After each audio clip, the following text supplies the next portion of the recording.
Most people who follow me know that I'm a great fan of behavioral economics.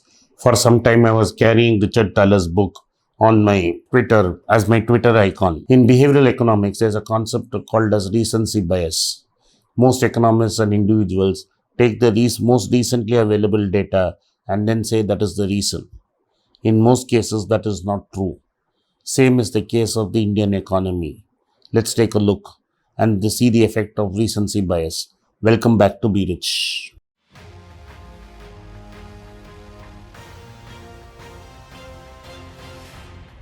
The Indian economy was already in ICU even before COVID struck. Why do I say that? Let us examine the figures of year 2019-20. Vehicle sales declined. By vehicle sales, I mean car sales, two-wheelers, tractors for the first 11 months, and commercial vehicles declined. Production of steel fell. Money earned through commercial transport fell. All the 17 high frequency indicators, of which some I listed below, fell. Most importantly, Nirmala Sitharaman revised these tax collection estimates downwards, both for direct and indirect taxes. Even the tax targets which were revised downwards were missed by a huge sum. She did not collect. She fell short by several thousand crores of a revised target. That means the budget deficit figure estimated at the 1st of February was completely wrong and is gone awry. The disinvestment target she set out in the previous budget could not be met. These targets she set for this year are therefore completely over ambitious, even if COVID was normal. If there was no COVID, the growth assumptions last year was fanciful and hence we did not meet the target. And since this year's target were based on last year's collections, this year's targets would have also been revised downwards. Further, there was no indication that growth would recover. Further, there was a shock of the Yes Bank failure. Things were already bad to worse. In fact, for Indian economic managers, COVID was a recency bias, a great excuse. COVID has made things worse. Car sales are going to collapse from already collapsed figure of 2020 to 2021. Two-wheeler sales are set to decline further. Exports are set to crash. Small and medium businesses are going to die. In these circumstances, it is better for the finance minister to accept that her budget what she presented in February was fanciful. It would be very nice if she admits that these budget targets are unreachable, especially the 2.1 lakh disinvestment target she set for herself.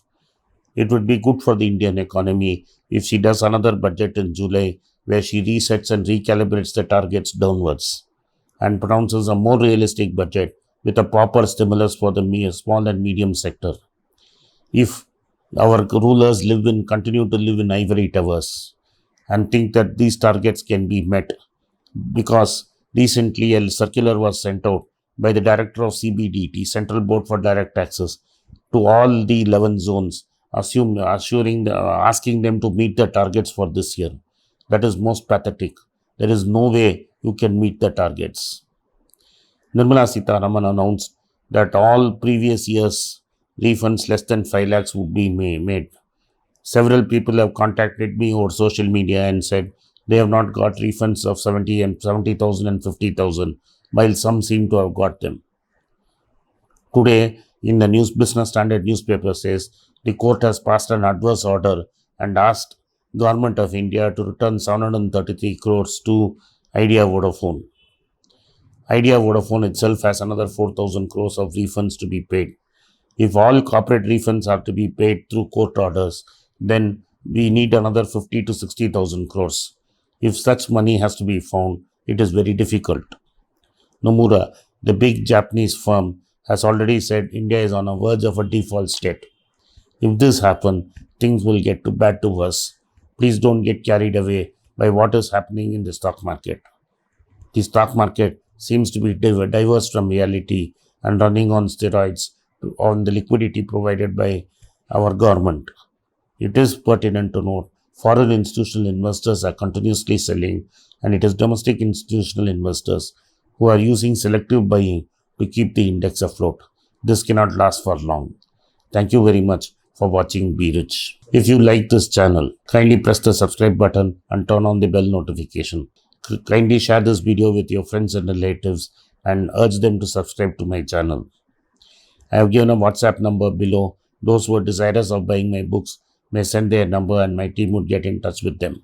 If you'd like to get in touch with me directly, please send a mail to berichenglish@gmail.com. Once again, I thank you for supporting Be Rich.